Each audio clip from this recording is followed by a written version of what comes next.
Déclaration de Monsieur le Président Macky Sall sur l'autoroute à péage, à savoir accélérer la concession des tarifs. Sur ce point, retenons d'après le Soleil que c'est le gouvernement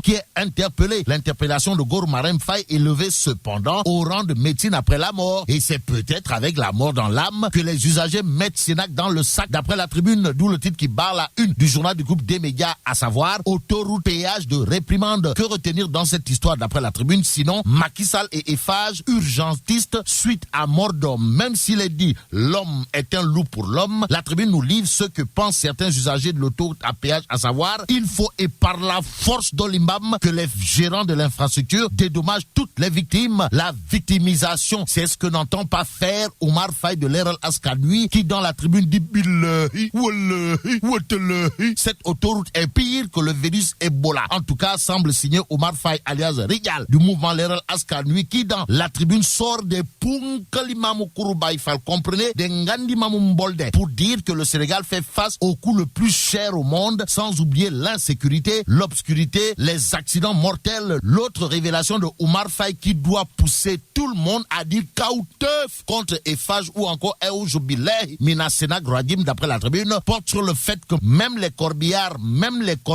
payent sur l'autoroute à péage et c'est grave. La gravité de la situation qui aujourd'hui plonge l'actuel locataire du palais dans un nyangle sans précédent d'après l'As quotidien. Le journal en tout cas révèle série d'accidents sur l'autoroute à péage. Macky Sall menace Sénac. À Sénac, l'As quotidien nous livre les chokas et même les facas de nyangle national, à savoir c'est vraiment inadmissible de laisser des vaches traverser l'autoroute. En tout cas, Libération sur le péage de la mort écrit Macky tape du poing sur la table. C'est peut-être 4 sur table que Enquête quotidien revient aussi sur les accidents, la vitesse, la cherté des prix, l'incivisme et entre autres histoire de révéler le taureau de tous les excès, excessifs ou pas, et le mouvement d'humeur des agents de la santé. En tout cas, l'As quotidien semble révéler que Tchafangi Kham. Pourquoi? Eh bien parce que les travailleurs de la santé sont encore en grève pour 72 heures. Et Waïsamba. Donc, l'heure est grave d'après l'As quotidien qui souligne face à un mutisme aux allures de silence d'enterrement du gouvernement And Gossem et sur le pied de guerre. Et comme il est dit, à la guerre comme à la guerre, l'As quotidien nous informe même que les Gossemeurs et Gossemeuses, avec à leur tête le duo Mbalo Diakam Sidi Ndiaye, ont boycotté les activités de la campagne de distribution des médicaments de masse et de microplanification. Toujours dans la santé, le quotidien semble évoquer un système sanitaire encore plus malade que le malade qu'il est censé soigner. Pourquoi? Eh bien, le quotidien